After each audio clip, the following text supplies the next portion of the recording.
Halo, assalamualaikum warahmatullahi wabarakatuh. Kembali lagi bersama saya Rizkan Firmansyah. Dan kali ini kita akan coba bahas materi tentang Node.js ya teman-teman. Jadi bagi teman-teman yang baru belajar tentang Node.js, kita akan bahas sama-sama di sini. Dimulai dari membangun servernya dengan Node.js ya teman-teman, sampai kita akan buat nanti REST API sederhana dengan Node.js ini ya teman-teman. Sebelumnya kita akan sedikit bahas tentang Node.js ini teman-teman. Jadi bagi teman-teman yang belum tahu Node.js ini, jadi Node.js itu adalah runtime JavaScript yang berjalan di sisi server ya teman-teman. Jadi dengan Node.js ini kita bisa membangun aplikasi backend yang ringan dan cepat, terutama untuk API dan aplikasi real time teman-teman. Jadi singkatnya itu Node.js itu sebuah platform ya teman-teman. Platform runtime JavaScript yang memungkinkan kita eksekusi JavaScript di luar browser. Karena biasanya kan teman-teman tahu kalau JavaScript itu berkaitan erat dengan browser teman-teman. Jadi ketika kita akan render aplikasi JavaScript, kita membutuhkan sebuah web browser seperti ini nih. Jadi Chrome, Firefox, Edge, dan lain sebagainya itu sebuah web browser yang kita bisa jalankan aplikasi JavaScript di dalamnya ya teman-teman. Seperti itu. Nah mungkin itu sedikit penjelasan untuk Node.js ini ya. Kita akan coba langsung ke aplikasinya. Jadi bagi teman-teman yang belum install Node.js mungkin bisa ke websitenya, website resminya seperti ini. Dan teman-teman download aja Node.js-nya seperti ini. Ini yang versi LTS ya, yang udah stabil nih. Sekarang versinya di 22.14 ya. Cuman teman-teman yang pakai sistem operasi selain Windows juga bisa kunjungi page download ini. Nah, ini teman-teman tinggal pilih aja misalkan sistem operasi teman-teman pakai macOS atau Linux ya di sini. Tinggal copy aja ini di terminal masing-masing atau bisa download yang pre-build-nya di bawah ini. Oke teman-teman, kita akan coba inisialisasi project dulu. Saya akan inisialisasi di sini. Jadi teman-teman silahkan buka text editornya masing-masing, atau yang biasa pakai terminal ya, atau pakai Vim dan lain sebagainya itu boleh. Silahkan saja. Nah, kita akan buka terminal di sini. Ya teman-teman di sini kalau sudah berhasil instalasi Node.js-nya, ketika ketikan seperti ini node-min-p di terminalnya akan muncul versi seperti ini. Di sini saya pakai 20.11 ya. Dan npm-nya pakai versi 10 seperti ini. Nah, ini harusnya udah muncul nih di terminal teman-teman. Oke, ketika udah muncul, teman-teman bisa inisialisasi projectnya di sini, di foldernya masing-masing maksudnya. Nah, ini npm init seperti ini. Nah, ini masukkan package name-nya apa, misalkan di sini intro aja. Saya sesuaikan dengan foldernya. Versinya 1, deskripsinya intro to Node.js seperti ini misalkan. Entry point-nya saya akan pakai server.js seperti ini. Test command-nya nggak perlu, git repository nggak perlu, keyword-nya juga nggak perlu. Autornya bisa isikan di sini, misalkan Firmansyah misalkan seperti ini. Lisensinya nggak perlu. Is this okay? Yes. Nah, ini udah berhasil ya. Jadi teman-teman kalau sudah berhasil maka akan muncul satu file yang namanya packet.json seperti ini. Dan isinya itu yang tadi udah diisikan ya. Teman-teman di sini bisa ubah aja. Misalkan namanya pengen diubah nantinya di aplikasi backend seperti ini, itu silahkan ya teman-teman. Sorry, ini nggak boleh ada spasi ya seperti ini. Atau ini akan muncul error sih, string does not match pattern of. Oh iya, ini aplikasi. Oke, nah seperti ini. Nggak boleh kapital katanya. Nah, ini sudah berhasil. Tapi kalau teman-teman pengen cepat, biasanya sih saya pakai npm init min ya seperti ini. Nah ini otomatis langsung muncul seperti ini. Tapi itu kembali lagi ke teman-teman ya, mau pakai metode yang mana. Oke, di sini saya akan coba bikin server sederhana. Sebenarnya teman-teman di sini bisa copy ya di sini. Cuman kalau di copy di sini kita akan ubah beberapa ya. Di sini seperti import ini karena by default itu kita pakai tipe ini ya. Di sini tipenya common.js. Maka kita harus pakai yang require, nggak bisa pakai yang import kecuali teman-teman pakai yang modul seperti ini nih. Oke, kita akan coba bikin satu file dulu namanya server.js. Karena di sini saya inisialisasinya mainnya server.js ya. Jadi sesuaikan dengan konfigurasi teman-teman. Kita akan copy, kita akan paste di sini. Nah ini. Nah kalau teman-teman pakai bawaannya si kode Node.js ini ya, seperti ini. Maka ketika kita jalankan akan muncul error seperti ini. Cannot use import statement outside a module katanya. Jadi tipenya harus common.js. Ini nggak bisa pakai import seperti ini. Makanya di sini saya akan ubah si import ini menjadi sebuah variabel const Tadi apa? Create server ya. Dan from-nya itu HTTP, sama dengan require HTTP seperti ini. Nah, ini ketika seperti ini teman-teman coba jalankan, requires, ini pakai S, teman-teman jalankan seperti ini, maka ini otomatis sudah bisa ya, udah berhasil. Kalau teman-teman mau cek di browser seperti ini, harusnya servernya sudah jalan. Nah, seperti ini. Oke, ketika teman-teman jalankan di browser, maka akan muncul teks hello world ya, seperti ini. Jika sudah berhasil, kita akan lanjut ke tahap selanjutnya ya. Kita akan coba buat REST API. Cuman teman-teman di sini udah berhasil buat server sederhana dengan menggunakan Node.js ini. Oke, teman-teman. Sebelumnya kita akan instalasi beberapa ya. Cuma satu aja. Kita akan coba ganti HTTP ini biar lebih mudah ya ke depannya. Kita akan instalasi yang namanya Express.js seperti ini. Jadi teman-teman tinggal npm install aja seperti ini, Express. Nah, seperti ini, kita tunggu. Nah, ini ketika udah berhasil, maka ini akan muncul pesan seperti ini, dan akan muncul satu folder ya yang namanya node modules. Nah, ini banyak ya teman-teman, hiraukan aja, kita nggak akan ngoding di folder node modules ini. Sebenarnya ini cuman vendor aja ya, atau library yang kita akan instalkan nantinya di sini. Nah, ini ada Express. Nah, kita akan pakai Express.js ini. Oke. Kita akan const Express di sini ya. Require-nya tentu kita akan ganti menjadi Express. Lalu kita akan inisialisasi Express-nya menjadi sebuah app, dimana app ini dia menampung Express.js seperti ini. Nah, kita inisiasi port aja di global. Kita buat variable port untuk globalnya. Oke, seperti ini. Sebenarnya ini udah berhasil sih. Cuman ada beberapa aja. Misalkan kita akan ganti app-nya di sini. App get. Nah, ini seperti ini. Slash seperti tadi. Kita akan ambil request response-nya di sini. Dan kita akan send menjadi sebuah respon ya. Seperti ini. Hello world. Nah, seperti ini. Oke, ini ada kesalahan.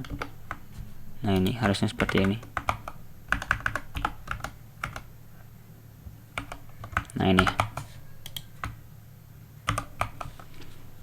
Nah, ketika teman-teman ini kita belum listen ya. Ini masih server nih. Kita akan listen dulu. App listen. Sebenarnya sintaknya hampir sama dengan tadi ya. Yang pertama kita kirimkan portnya, lalu IP-nya. Karena IP-nya kita masih di lokal ya, kita kosongin aja. Itu akan terbaca sebagai localhost. Lalu kita akan kirimkan dia pesan.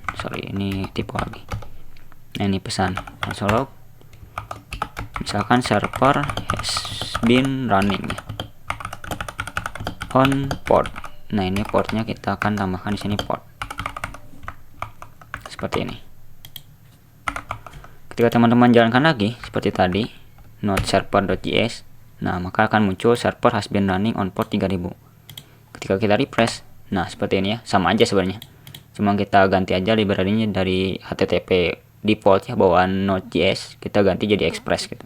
Oke, ini server sederhana dengan Express.js ya teman-teman. Kita akan ubah dia menjadi aplikasi REST API sederhana ya teman. Oke, sebelumnya kita butuh satu middleware ya. Kita akan use di sini seperti ini. Use. Nah, ini cara menggunakan middleware di Express ini. Express.json seperti ini. Kita akan nampung JSON nantinya. JSON handlernya ya.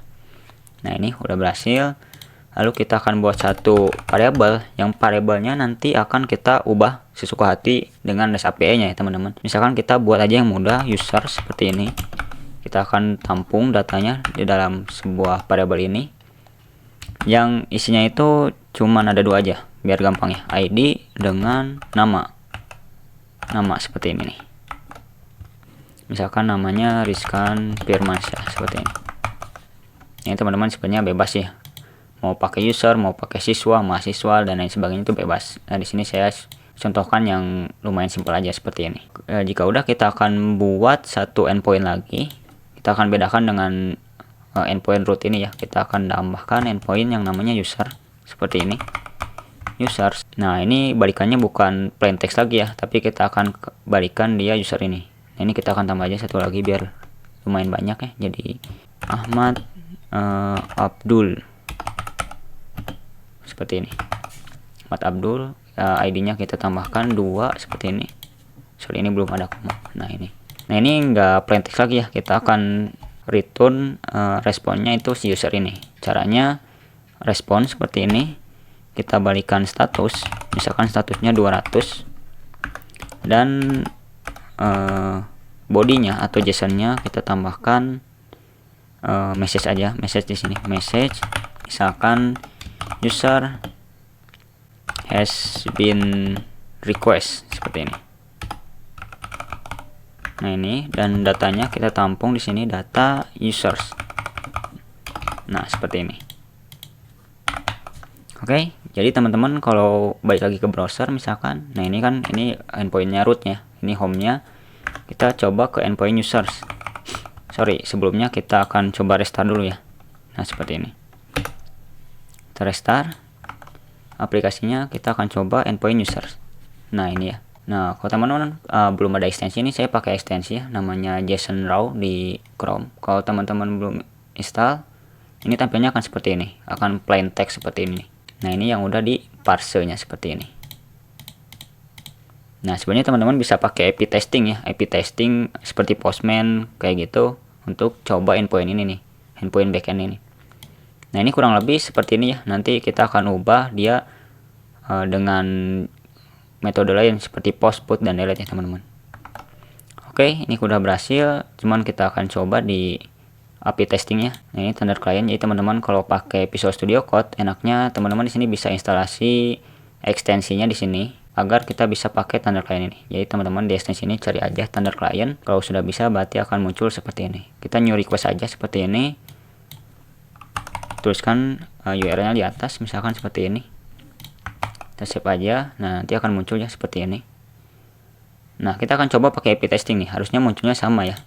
Nah, seperti ini. User has been request. Nah, di sini ada statusnya, size-nya, dan time response-nya ya, teman-teman. Enaknya kalau pakai API testing ini. Jadi, teman-teman di sini dikasih beberapa informasi tentang API-nya gitu ya. Oke, kita sudah berhasil buat API GET untuk aplikasi backend pertama kita. Selanjutnya kita akan coba buat yang postnya ya. Kita akan coba agar si respon ini atau si user ini nanti akan bertambah seiring dengan berjalannya waktu aplikasi backend ini gitu. Kita duplikat lagi seperti ini. Ini tambahkan post seperti ini. Endpointnya saya akan tetap pakai yang user ini karena ini beda metode ya. Yang ini metode get, ini metode post. Otomatis dia akan nge-mapping route-nya gitu masing-masing gitu ya. Ini jangan dulu dihapus, nanti kita akan ubah aja. Nah, caranya gimana? Caranya kita akan buat new user. Kita tampung dulu dari variable new user seperti ini, new user. Kita akan tambahkan dia sebagai ID. ID. Yang ID-nya itu diambil dari mana? Kita ambil dari ini. Nah, ini. Jadi si user ini, user length seperti ini. Jadi misalkan usernya itu ada 2, maka ID ini akan 2 plus 1. Nah, seperti ini. Otomatis 3. Jadi ketika nanti nambah, nanti ID-nya bakal menjadi 3. Kalau nambah lagi jadi 4, 5, dan seterusnya. Nah, ini seperti ini nih. Dan kita akan tampung variabel nama seperti ini. Namanya diambil dari mana? Diambil dari request ini. Request body. Nama seperti ini. Nah, ini kurang lebih simple ya, seperti ini aja. Kita tutup. Namun kita akan coba tambahkan handling ya. Mana tahu nanti ada user yang insert tanpa parameter gitu ya, tanpa request ini gitu. Di sini kita akan buat if tidak ada request body atau request body sama dengan undefined seperti ini, atau user itu kirim request tapi requestnya tuh nggak ada nama gitu ya. Nah, seperti ini, namanya nggak ada. Yang pertama, si parameter si user sama sekali tidak mengirimkan parameter. Dan yang kedua, si user mengirimkan parameter tapi bukan parameter nama gitu ya. Nah, seperti ini, undefined, sorry, ini kalau undefined nggak perlu pakai ini sih sebenarnya. Nah, seperti ini, maka dia akan return response status 422. Yang di sini kita akan kirimkan message user cannot be created, seperti ini. Created parameter not found, seperti ini. Parameter nama not found. Nah, ini seperti ini. Ini harusnya array objek ya. Nah, seperti ini. Nah, seperti ini. Kita tampung dalam objek. Ini harusnya nggak pakai kurung sih. Nah, ini. Oke, seperti ini. Nah, jika parameternya ada, si namanya ada, maka kita akan push ke user. Kita akan tambahkan nih ke array user di atas, new user. Dan kita akan balikan bukan user tapi user baru atau new user ya. Nah, seperti ini. Kita akan balikan dia data user yang sudah di create. Nah, ini balikannya user has been created. Nah, seperti ini. Oke, kita akan coba restart dulu. Maka kita akan ke Thunder Client lagi seperti ini. Kita akan duplikat aja, duplikat seperti ini. Nah, ini kita ganti pose aja. Nah, save. Seperti ini. Kita akan coba dia tanpa parameter tadi. Harusnya statusnya ini 422 ya. Nah, seperti ini. 422 unprocessable entity katanya. User cannot be created, parameter nama not found. Oke, kita akan coba tambahkan di sini parameter nama. Nama sama dengan John Doe aja ya, seperti ini. Nah, ini. Biasanya nama untuk dummy gitu ya. Kita akan coba send tes. Nah, ini kalau berhasil maka statusnya akan muncul 200. Oke, user has been created. Nah, ini datanya nih, ID-nya 3 dan namanya John Doe. Nah, ini teman-teman sudah berhasil bikin satu endpoint. Selanjutnya kita akan tambahkan lagi dengan satu metode yang namanya put ya. Nah, kita akan beri namanya di sini. Ini get method. Nah, ini post method. Nah, satu lagi kita akan buat yang update method atau put method. Update data seperti ini. Kok ini create data. Oke, teman-teman, kita akan coba bikin update datanya, namun metodenya jelas berbeda ya. Di sini kita pakai put, dan putnya itu kita butuh parameter ID seperti ini. Jadi ketika kita update salah satu user, maka kita butuh ID-nya di sini nih. Karena yang unik di sini itu ID-nya ya, teman-teman. Nah, ini. Oke, caranya seperti apa? Pertama-tama kita seperti biasa, kita error handlingnya kita nggak perlu hapus. Kita nggak pakai push lagi ya. Kalau push ini untuk nambah tadi ya. Kita akan pakai metode atau fungsi yang namanya find ya. Find dulu. Di sini kita akan buat error handlingnya 2 ya, teman-teman. Jadi kita akan tambung di variable user. User kita akan finding atau kita akan filter. Misalkan user seperti ini, user kita ambil ID-nya user.id. Jika user ID sama dengan parameter seperti ini, params ID. Nah, ini jika user ID ini sama dengan param yang kita kirimkan lewat ini, maka kita tampung dalam variable user seperti ini, yang dimana user ini kita akan ubah namanya dengan nama yang dikirim di body seperti ini. Nah, sudah selesai. Balikannya kita user di sini. User has been updated. Nah, sebenarnya simpel aja seperti ini, teman-teman. Cuma kita akan tambahkan lagi satu di sini. Nah, ini dengan if jika user tidak ada. Nah, ini ya. Siap barangkali gitu ya, teman-teman. Di sini parameternya itu 100 gitu ya. Dimana di sini kan tidak ada ID yang ID 100 gitu ya. User dengan ID 100 itu nggak ada di sini. Nah, ini jika user tidak ada, maka kita akan balikan dia error 404. User not found seperti ini. Nah, ini udah beres ya. Yang pertama kita cek requestnya atau parameternya. Yang kedua kita cek apakah user itu ada atau enggak di database kita gitu ya. Yaitu semisal gitu ya, kita pakai database misalkan. Nah, ini kita cek usernya ada atau enggak gitu ya. Oke, kita coba aja langsung. Kita restart lagi seperti biasa. Nah, ini Thundernya kita duplikat lagi karena beda metodenya ya. Nah, seperti ini kita ganti jadi put. Sebenarnya bisa di rename harusnya. Nah, ini rename. Ini update user. Nah, seperti ini. Ini kita ganti metodenya jadi put dan kita akan tambahkan parameter ya. Kita akan coba errorin lagi seperti tadi, seperti biasanya. Misalkan saya akan ubah user dengan ID 6. Nah, jelas-jelas user ID 6 itu tidak ada ya di database kita. Kita akan cek, kita akan send. Nah, ini 404 not found ya teman-teman. Harusnya seperti ini. Nah, ini kita akan coba ubah si Ahmad ini. Nah, ini Ahmad Abdul ini kita ubah jadi Jondo ya teman-teman. Caranya kita akan tambahkan parameter dengan ID 2. Seperti ini. Kita akan cek. Nah, ini user has been updated. Data ID Jondo. Nah, teman-teman kalau cek ya di sini di get user, maka harusnya ini Ahmad Abdul udah berubah ya. Jadi Jondo tuh yang tadi. Kita send. Nah, ini ya udah berubah. Berarti kita sudah berhasil bikin metode untuk update ya di API kita. Oke, sejauh ini lumayan aman ya teman-teman ya. Saya harap teman-teman sudah berhasil bikin endpoint ini mengikuti yang saya buat ini ya teman-teman. Bisa kreasikan dengan ide teman-teman ya sebenarnya mau kayak gimana gitu. Oke, terakhir ya teman-teman, kita akan coba bikin metode delete ya teman-teman. Misalkan ada data yang terlalu banyak ya teman-teman, di sini mau hapus gitu ya usernya salah satu, kita akan coba buat di sini. Seperti biasa kita akan copy dari metode terakhir seperti ini. Ini kita ubah jadi delete method. Delete method atau delete data seperti ini. Ya, namanya delete ya. Jadi metodenya di sini kita akan ubah jadi delete. Untuk parameternya seperti biasa kita butuh ID karena untuk ngefilter si user tadi ya teman-teman. Nah, jadi kita sebenarnya di sini nggak perlu request ya. Jadi kita hilangin ini satu. Yang kedua kita filter ya.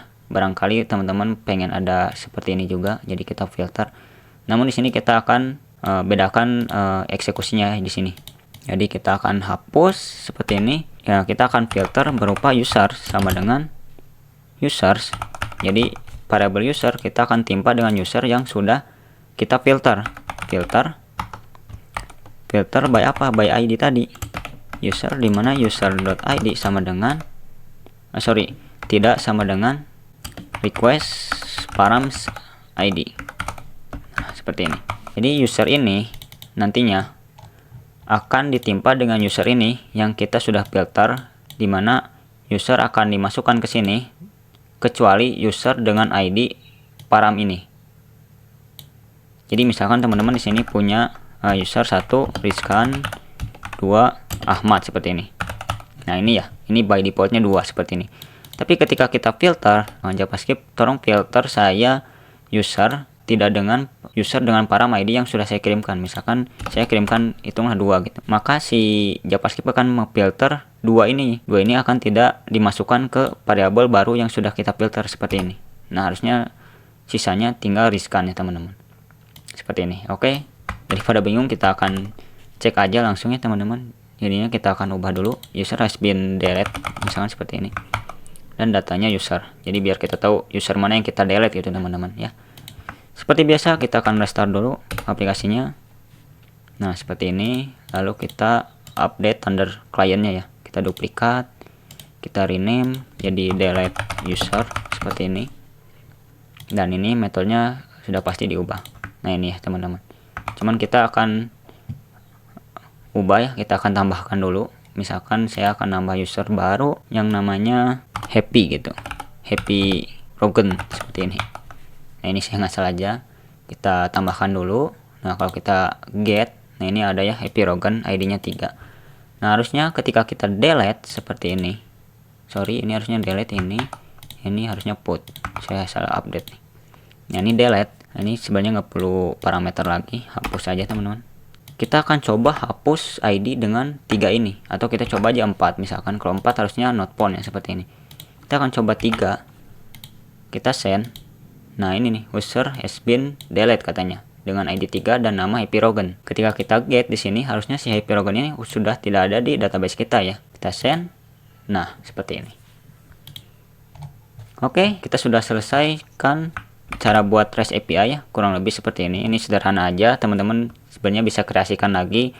Misalkan teman-teman di sini pengen ada pencarian, misalkan di get ini, get by ID misalkan, atau pencarian by nama gitu, itu terserah, kreasikan teman-teman aja. Di sini saya buatkan sederhana aja biar kita tahu bagaimana cara bangun REST API menggunakan JavaScript ini atau Node.js ini ya teman-teman. Mungkin segitu saja yang bisa saya sampaikan. Mohon maaf bila ada kesalahan dalam penyampaian maupun cara saya praktikkan kode ini teman-teman. Sampai jumpa di video saya yang selanjutnya. Saya Rizkan Firmansyah. Assalamualaikum warahmatullahi wabarakatuh.